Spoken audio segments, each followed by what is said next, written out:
It's funny how things can shift in an instant. 1 minute, everything's normal. The next, it's as if the world you knew no longer exists. I had always been the type of person who avoided confrontation, especially when it came to my relationship with my wife. I liked peace, even if it was fake. Or maybe I should say, especially when it was fake. Her name is Claire. She's beautiful, always has been, but she's more than that. She's the kind of woman who can make a room light up with a smile, who has the kind of laugh that feels like a melody. We were together for over 8 years. But somewhere along the way, I forgot how to really see her. I don't know if that's my fault, or hers, but I never thought that a day would come when it all started to unravel. The thing is, I never planned for it. Who does? Life just happens, right? 1 minute you're holding hands, talking about future plans, and the next, you're sending documents that change everything. It's strange when you start realizing that the person you married isn't the person you're living with anymore. Claire wasn't a bad person. I'll give her that. But she wasn't the same either. And neither was I. It wasn't as dramatic as an affair or a sudden fall from grace. It was subtle, a slow fading. One evening, I noticed something. It wasn't anything earth-shattering. There was no loud fight, no dramatic confession. It was just her voice. Her tone was different when she spoke to me, like I was an acquaintance she had forgotten how to engage with. We were sitting on the couch, the TV playing in the background, but I wasn't watching. I couldn't stop thinking about it. There was a distance in the way she looked at me now, nothing obvious, but it was there. I knew it was there. At first, I thought I was imagining things, but then it started to happen more often.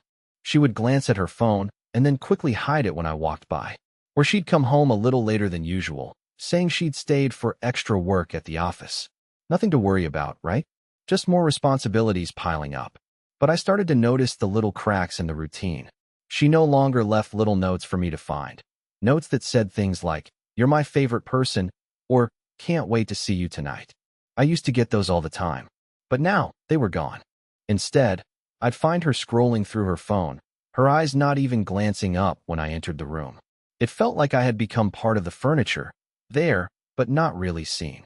I never used to be the type of person who could stay silent about things like that. If I had seen these signs a few years ago, I would have confronted her immediately. But this time was different. It was as if I knew what was happening, but I couldn't bring myself to confront it. I didn't want to know. And then, it happened. One evening, after a particularly quiet dinner, Claire said something I didn't expect. She looked at me, her eyes distant, like she was staring at someone across the room. "We need to talk," she said. It was a simple statement, but it hit me like a ton of bricks. I didn't answer right away. I couldn't. I was paralyzed, unsure of what was coming next. "We'll talk Monday," she added, before turning back to her phone, as if the moment we just had didn't matter. She got up, kissed me on the cheek, and went upstairs. I stayed where I was, frozen. My brain was spinning. What did she mean? Was she going to tell me she wanted a divorce? Was she seeing someone else? Or was it something worse, something I couldn't even comprehend? I didn't know what to do. I didn't want to ask her about it. I didn't want to beg for answers. But I also knew I couldn't just sit back and let this happen. That night, I did something I had never done before. I stayed silent. I didn't ask her anything. I didn't try to get into her head.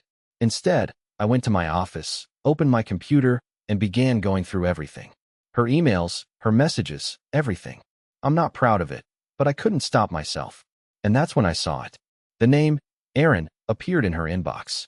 A name I didn't recognize. And the subject line said, "Can't wait to see you again. This weekend?" I didn't know who Aaron was, but the message was clear. My stomach dropped. My heart raced. But instead of confronting her, instead of flipping out, I stayed calm. I didn't confront her that night. I didn't ask her anything. I just sat there, letting the knowledge sink in.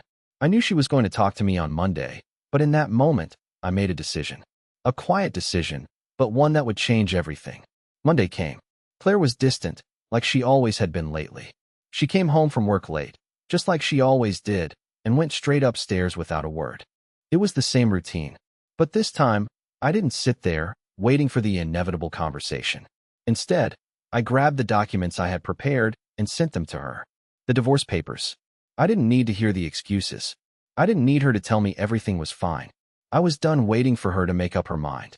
And maybe, just maybe, this would make her realize everything she had left behind. The silence before the storm was over. And now, the real storm was about to begin. Monday came, but I didn't have the strength to confront Claire. In fact, I wasn't even sure I wanted to. I sat in the kitchen, my hands shaking as I brewed my morning coffee, the weight of what I had done hanging over me. She still hadn't come down. I knew what was coming.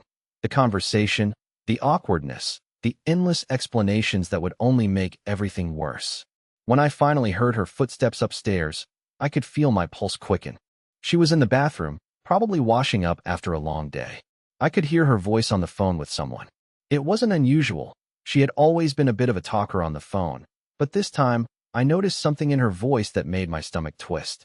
There was a tone, a strange, unfamiliar edge to it. She was laughing, but it wasn't the kind of laugh that reached her eyes. It felt distant, almost rehearsed. And when she ended the call, she walked out of the bathroom, her eyes avoiding mine. I wasn't sure what I expected when she finally came downstairs, but it wasn't this. She sat across from me at the kitchen table, looking so perfectly composed, as if she hadn't just dropped a bombshell a few days earlier. "So," I said, my voice barely above a whisper, "I guess we should talk." She sighed, her fingers fidgeting with the edge of her napkin. "Aaron, I don't know how to do this," she began, her voice faltering for just a second. "I don't want to hurt you." I nodded, swallowing hard. I already knew where this was going, but I needed to hear it. I needed to hear her say the words. "I don't think this is working anymore," she continued, her eyes meeting mine. "We've drifted so far apart, and I don't know if I can fix this." The air in the room felt heavy, thick with unsaid words. For a moment, I couldn't speak. It wasn't because I didn't want to. Oh no, I had plenty to say. But it was as if my brain couldn't find the words. I didn't want to fight. I didn't want to hear her explanations. Not anymore. I had seen the message. I had seen her lies. "So, you've made your decision then?" I asked, my voice steady but cold. She didn't answer immediately. Instead, she glanced down at her hands, twisting the napkin tighter. "Aaron, she started, but I cut her off. "Save it," I said, the words slipping out before I could stop them. "I saw the messages. I saw everything." She froze. Her face went pale, and for the first time in weeks, I saw a genuine emotion flicker in her eyes, fear. "You don't know what you're talking about," she muttered, her voice shaky. "I think I do," I replied, my voice low. "I think I know exactly what's been going on. And frankly, I don't care to hear your excuses." There was a moment of silence, and I could feel the tension between us growing. She stood up suddenly, almost knocking over her chair. I didn't mean for it to happen like this," she said, her eyes wild. Just what?" I asked, my tone sharper now. "Just tell me, Claire. What were you expecting me to do? Sit around and pretend everything was fine while you did whatever you wanted?" She stared at me for a long moment, and for the first time in a long time, I saw the cracks in her perfect facade.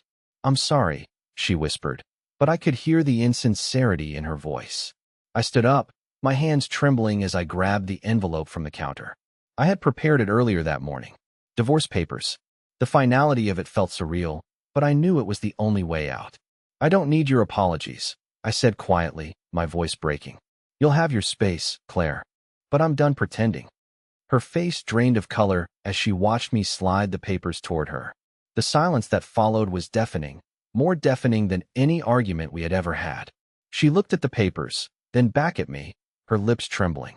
Are you sure?" she asked, her voice barely audible. I didn't say anything. There was nothing left to say. The damage had already been done. Without another word, I turned and walked out of the room, leaving her sitting there, the weight of the papers between us. I didn't look back. That was the moment I knew everything had changed. Nothing would ever be the same again. The days that followed were strange. Claire and I barely spoke after I handed her the divorce papers. She spent most of her time locked in the bedroom, avoiding me like the plague. I went to work as usual, trying to keep up appearances, but I couldn't stop thinking about what had just happened. Every moment of our marriage suddenly felt like it had been built on lies. The quiet dinners, the hollow conversations, the moments that seemed so perfect at the time, it was all a facade. I couldn't trust anything anymore. Then came the phone call. It was late Thursday evening when the phone rang. I was sitting in the living room, mindlessly flipping through channels, when I noticed Claire's phone light up on the counter. She had left it there when she went upstairs. For a brief moment, I hesitated. I knew I shouldn't look. I didn't want to invade her privacy any more than I already had, but something inside me urged me to pick it up. I wasn't expecting much, just maybe another text from her coworkers or one of her friends. But when I unlocked the phone, I saw the name that made my blood run cold. Charlie. I didn't know who Charlie was, but the way her phone buzzed with their messages made my skin crawl. There were a lot of texts, more than I expected. In fact, there were dozens of them. And they weren't just casual messages. They were intimate. There was talk of weekend plans, of meeting up when I was out of town, of secret getaways. My heart started racing. I felt like I was suffocating. I shouldn't have read them, but I did. One message stood out. It was from a few days ago. Can't wait for tonight. I'll make sure Aaron isn't around. I stared at the phone in disbelief. Was this the man Claire had been seeing? Was he the one who had slowly crept into the cracks of our marriage, undetected? The message was clear. Claire had been seeing someone else behind my back. She had been lying to me all along. I felt nauseous. I wanted to confront her right then, to scream, to demand answers. But something stopped me. I wasn't ready. I wasn't sure I could handle the truth. So, I put the phone back where I found it. But the image of that message kept replaying in my head. I didn't sleep that night. Every time I closed my eyes, I saw Claire's face. The woman I thought I knew so well, now a stranger. I kept thinking about Charlie, about the secret life she had been leading, about everything I had missed. I was drowning in confusion, in anger, in hurt. I didn't know how much longer I could keep pretending everything was fine. And yet, the thought of confronting Claire made me feel even more lost. What was I supposed to say? I know about Charlie. How could I even begin to explain how I felt? For now, all I could do was wait. And when Monday came, I would finally have the answers I needed. I would finally confront the truth, no matter how much it shattered everything. But one thing was certain. I wasn't going to let Claire get away with it. I was done being the oblivious husband, the one who always trusted her without question.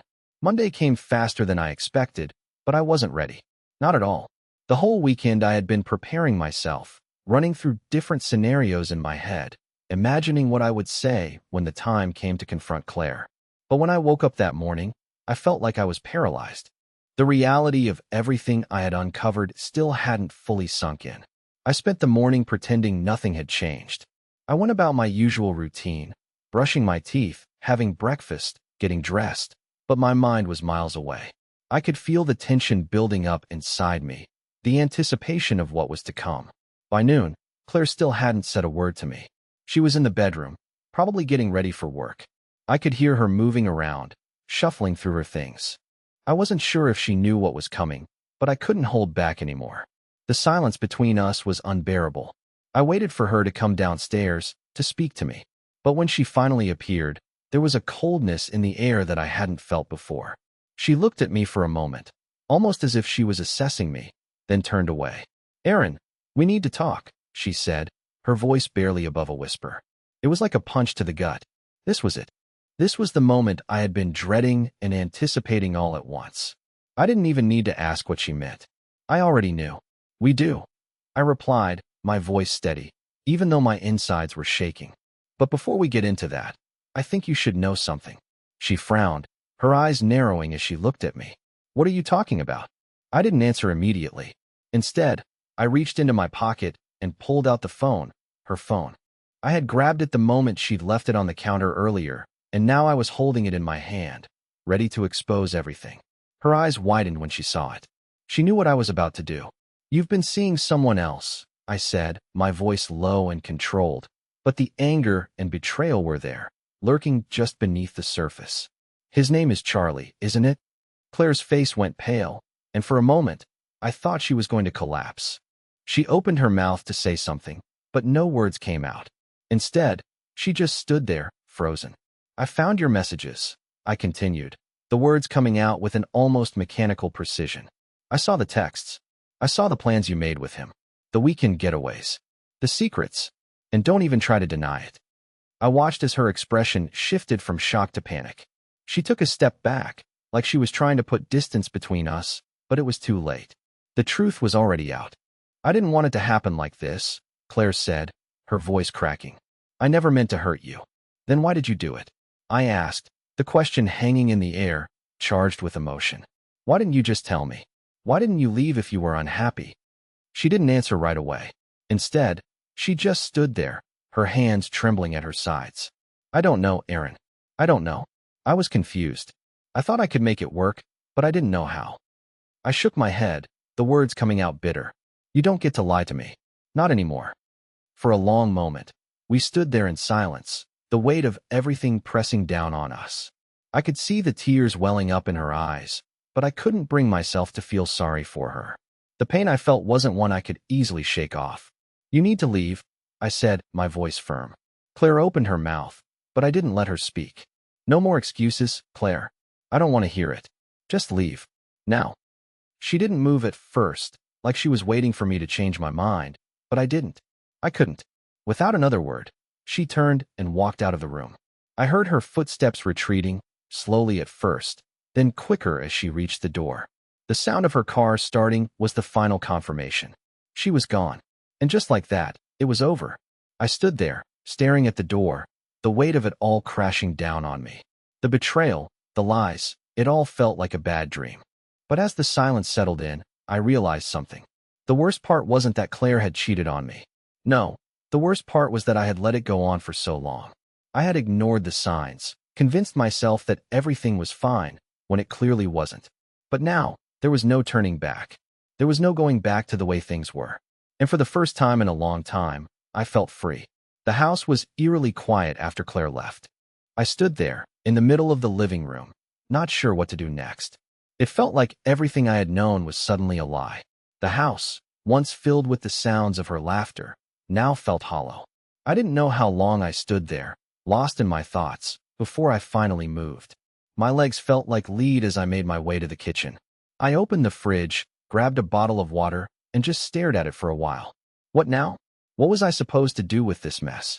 The papers were signed, the confrontation had happened, but it didn't feel like any sort of closure. I thought about calling someone, maybe a friend, someone to talk to, but I didn't want to bother anyone with my problems. And besides, no one could really understand the way I felt right now. This wasn't just about Claire cheating on me. It was about everything that had led up to this moment. The years of pretending, the small lies, the slow erosion of what we had. The doorbell rang, snapping me out of my thoughts. I wasn't expecting anyone, and for a moment, I thought about ignoring it. But something told me I needed to answer. When I opened the door, I wasn't prepared for what I saw. It was Claire. She stood there, her eyes swollen from crying. She had obviously been drinking, and her voice was shaky when she spoke. I can't do this, Aaron, she said, her words slurring. I need to talk. Please, just listen. I felt my stomach tighten. I should have told her to leave, to go back to wherever she had been. But I didn't. I stepped aside, letting her into the house without saying a word. She stumbled inside, clearly struggling to hold herself together. I was wrong, Aaron, she said, her voice breaking. I never meant to hurt you like this. I didn't think I could lose you. I didn't respond immediately. The anger I had felt earlier was gone, replaced by a cold, hollow emptiness. I had already let her go, but hearing her say those words stirred something inside me, something I didn't want to feel. I don't know what to say to you. I finally replied, my voice low. You already made your decision. You chose him over me. Her face crumpled, and she took a step forward. I was confused, she pleaded. I made a mistake. I never wanted it to go this far. I looked at her for a long moment, seeing the broken woman in front of me. For a brief second, I almost felt sorry for her. But then I remembered everything. The betrayal, the lies. I couldn't ignore it. You need to leave, Claire, I said, my voice firm. It's over. She looked like she was about to say something, but the words didn't come. She just stood there, silent, for a long moment, before finally nodding. I'm sorry, she whispered, her voice so small. Goodbye, Aaron. And with that, she turned and walked out of the house for the last time. I stood there, staring at the door, the weight of it all settling in. I had thought I was prepared for this moment. But now that it had happened, I realized I wasn't ready. Nothing could have prepared me for the emptiness that followed. I didn't know what the future held, but one thing was certain. I was done pretending. The house felt too big for just one person now. The silence was deafening, filling every corner. For the first time in years, it felt like I was alone, truly alone. I walked through the rooms aimlessly, touching things I hadn't noticed in months. A picture of us on the mantel, a pair of shoes by the door, a coffee cup on the counter from this morning. Everything felt like a ghost, a reminder of a life that was no longer mine. I hadn't expected Claire to come back. The suddenness of her apology, the tears, the way she begged for forgiveness, it almost made me question myself. Was I doing the right thing? But then I remembered the betrayal, the lies, and the fear that had crept in over the last few months. I couldn't go back. I couldn't unsee the truth. I spent the next few days in a haze. I didn't go to work. I didn't want to see anyone, talk to anyone. I didn't want sympathy, didn't want anyone telling me that it would all get better in time. I wanted to be alone with my thoughts, no distractions, no false comfort. But then came the phone call. It was from an unknown number. My gut told me to ignore it, but I couldn't. Something in the back of my mind told me that this call would be important, that it would change everything. I answered it, my voice hoarse. Hello. There was a long pause before a woman's voice spoke. Aaron. I recognized the voice immediately. It was Claire's sister, Rachel. Yeah, it's me. What's going on? There was hesitation on the other end. I don't know how to say this, but Claire's gone, Aaron. I think she's gone to him. I just thought you should know. I froze. My chest tightened. What do you mean gone? She left a note. Rachel continued, her voice shaking. She said she needed space, and that she couldn't keep living the lie. I think she's gone to be with Charlie. I felt like the air had been sucked out of my lungs. It wasn't just the affair. It wasn't just the betrayal. It was the fact that she had made a decision without telling me, without even giving me the chance to explain, to fight for us. Are you sure? I asked, trying to stay calm. She's gone, Aaron, Rachel repeated. I'm sorry. I couldn't breathe. I sat there, motionless, as the weight of her words sank in. Claire was gone. She had left me, for him. I didn't know what to do next. Part of me wanted to rush to find her, to confront her, to demand answers. But deep down, I knew there was nothing left to say. She had made her choice. I hung up the phone and sat in the dark, alone with my thoughts. The truth was harder than I had imagined. But now it was undeniable. I wasn't just dealing with the aftermath of an affair. I was dealing with the loss of everything I had believed in. The life we built, the love we shared, all of it had been a lie. I knew I had to move on. But how do you move on when the person you loved has chosen someone else? How do you rebuild when everything you knew has shattered into pieces? I didn't have the answers. All I had was the emptiness that filled the space where hope used to live. The days blurred together after that phone call. I kept thinking about Claire, about how she had walked out of my life so easily. It was as if everything I had invested in, all the years we spent together, had been erased in an instant. And yet, there was a strange sense of clarity that came with it. I hadn't expected this kind of freedom. It wasn't the kind of freedom that felt good. It wasn't the kind of freedom where you can breathe easily, smile again, and just move on. No, it was suffocating. I was trapped in my own house, surrounded by memories of a life I thought I understood, but now it felt like I was living in someone else's story. I tried to stay busy, to keep my mind occupied. I cleaned, organized the house, even threw away things I knew I'd never need again. But every moment, I was thinking about her, Claire, and Charlie. I couldn't shake the thought of them together, living a life I thought was supposed to be mine. But then, one evening, something happened that changed everything. I was sitting at the kitchen table, a glass of whiskey in hand, trying to forget for just a few minutes, when there was a knock at the door. At first, I ignored it. Who would be knocking at my door? But then the knock came again, more insistent this time. I stood up, heart racing. I wasn't expecting anyone. As I opened the door, I froze. It was Claire's mother, standing there with a stern look on her face. She had always been a quiet woman, soft-spoken, but tonight she looked different, urgent, almost angry. Aaron, she said, her voice low but firm. We need to talk. I was too stunned to say anything. I just stood there, staring at her. Can I come in? She asked, already stepping past me before I could answer. I didn't know what to say. What did she want? Why was she here now, after everything that had happened?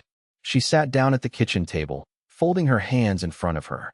I know you're hurt, she began, her voice softening. But you need to understand something. This isn't just about you and Claire. I didn't answer her. I just stared at her, waiting for her to continue. Claire has been struggling for a long time, she said, her eyes meeting mine. I don't know everything, but I know she's been fighting demons you don't know about. And Charlie, well, he's not the reason Claire left. Her words hit me like a slap in the face. What do you mean? not the reason. I asked, my voice rising. She left me for him. She chose him over me. Claire's mother nodded, her expression pained. I'm not defending her. What she did was wrong. But she didn't leave you because of Charlie. She left because she didn't know who she was anymore. She didn't know how to face you. I felt a knot tighten in my chest. So, what? You're blaming me now. I shot back, the anger rising inside me. What else could it be, if not him? She's been with him behind my back. How can you tell me that this isn't about him? She looked at me quietly for a long moment. Finally, she spoke again. It's about Claire's fear, Aaron. Her fear of losing herself. Her fear of not being enough. And maybe, just maybe, it's about the things that were left unsaid between the two of you. I didn't want to hear it. I didn't want to hear about Claire's fears or about things left unsaid. All I wanted was for her to come back, for everything to go back to how it was before. But there was a truth in her words. The reality was I hadn't been the partner Claire needed. I had been so focused on the comfort of routine, on pretending everything was fine, that I failed to see the cracks forming beneath the surface. I didn't want to admit it, but maybe Claire wasn't the only one who had been running away. She's gone, I said quietly, the finality of it sinking in. She chose him. Claire's mother nodded, her voice thick with emotion. I know, and it's not easy, but I just want you to know, Aaron, that this wasn't just about betrayal. There's more to it than that. For a moment, I felt like I was drowning in everything she was saying. Claire wasn't just a woman who betrayed me. She was someone who had been lost, struggling in ways I couldn't see. It didn't make what she did okay. It didn't make it any easier to bear. But it was something I hadn't considered before. I didn't know where to go from here. Claire had made her choice, and now I had to make mine. Would I stay bitter, angry at her for the rest of my life? Or would I try to understand the person she had become, even if it meant letting her go completely? The truth was, I had no answers. But for the first time in a long time, I felt like I could breathe again. It wasn't going to be easy, and it wasn't going to be fast, but somehow, I knew I had to move on. For both of us. And with that, I closed the door, knowing that the hardest part was just beginning. Weeks passed. The pain didn't disappear overnight, but it began to fade, little by little. The emptiness that had consumed me slowly started to feel less suffocating. I knew I wasn't ready to move on completely, but for the first time, I started to think about what I needed, not just about what I had lost. I started doing things for myself again, small things at first, like taking long walks in the evenings or revisiting old hobbies I had neglected. I had spent so many years pouring my energy into a marriage that was slowly unraveling, that I had forgotten who I was outside of it. One evening, as I sat on the couch with a book in hand, I caught myself smiling for the first time in what felt like forever. It wasn't because I had figured everything out or because everything was perfect. It was just because, for the first time in ages, I felt like I could breathe freely again. I didn't have all the answers, but I was learning to live with the uncertainty. Then, one day, I got a message. It was from Rachel, Claire's sister. She had been checking in on me every so often, offering kind words and support. I had always appreciated that, but I had been hesitant to respond too much. I didn't want to get dragged back into the past, but something about her message that day felt different. Hey Aaron, I've been thinking about you. Would you be open to grabbing coffee sometime soon? I'd love to catch up. I stared at the message for a while, unsure of what to do. But something inside me told me that this was an opportunity, not to revisit the past, but to start something new. I hadn't realized it before, but I had been so focused on Claire's departure that I hadn't even noticed the people who were still in my life. I replied, yeah, I'd love that. Let's meet up. A few days later, we sat at a small cafe downtown, sipping our drinks, talking about everything and nothing. It was strange at first, but as the conversation flowed, I began to realize how much I had been holding on to the past. I hadn't allowed myself to let go fully, to embrace the possibility of something different. As Rachel and I parted ways that day, I felt something shift inside me. It wasn't a big change, but it was enough to know that I was on the right path. It was okay to move on. It was okay to let go of the pain and start building a future that was mine, without the weight of the past holding me back. The days after that were filled with small victories. I reconnected with old friends, began taking better care of myself, and even signed up for a cooking class, something I had always wanted to try but never had the time for. I realized that life wasn't about holding on to what was lost, but about embracing what could be. One evening, As I sat by the window watching the sunset, I found myself at peace. Claire's memory wasn't gone, but it no longer controlled me. I had learned from everything that had happened, and in the process, I had rediscovered who I was. It wasn't the same person I had been when Claire and I were together, but that wasn't a bad thing. It was a stronger version of me, one that had finally found the strength to let go. And as I looked ahead, I knew that while I didn't have all the answers, the future was full of possibilities, possibilities I was now ready to embrace. The past no longer defined me. The future was mine to shape. And for the first time in a long time, I was excited to see where it would take me.